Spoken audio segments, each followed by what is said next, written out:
Hi all, I'm Sravani. నేను ఈరోజు exercise 3.2లో థర్డ్ బిట్లో సెకండ్ ప్రాబ్లమ్ని ఎక్స్ప్లెయిన్ చేస్తున్నాను. సో ఇచ్చిన డేటాను ఒకసారి చూడండి. The larger of two supplementary angles exceeds the smaller by 18 degrees. Find them. Supplementary angles తెలుసు కదా, sum of supplementary angles is 180 degrees. So two angles ఉంటాయి x and y. Sum of the two supplementary angles are always 180 degrees. So మనకు ఒక angle అనేది ఇంకొక angle కంటే 18 ఎక్కువగా ఉంది అని చెప్తున్నాడు. అసలు ఫస్ట్ మనకు యాంగిల్స్ ఏంటో ఇచ్చాడా? ఇవ్వలేదు. కాబట్టి now I'm considering the larger angle as x. Consider larger angle equal to x and smaller angle equal to y. Smaller angle is equal to y. So ఇచ్చిన కండిషన్ ని చూడండి. one angle exceeds the smaller by 18. Larger angle is exceeds అంటే ఎక్కువ, ఎవరికంటే? Smaller కంటే. కాబట్టి x equal to 18 plus y. So this is considered as the first equation. We know that sum of the supplementary angles are 180. Sum of supplementary angles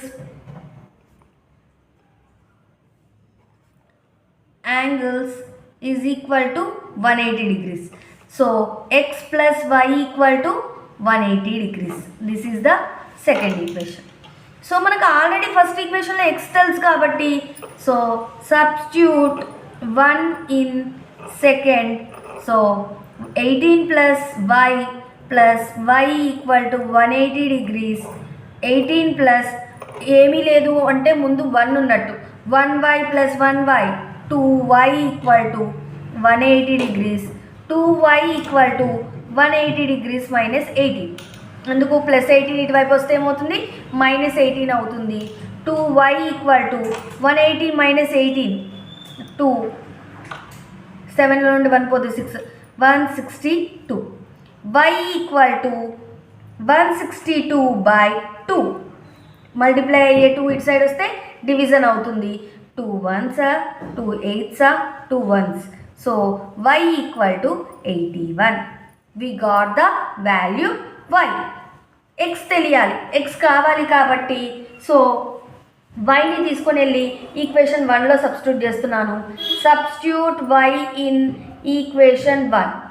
so x equal to 18 plus 81, x equal to 99. So x value వచ్చేసింది, as well as మనకు y value కూడా తెలిసిపోయింది.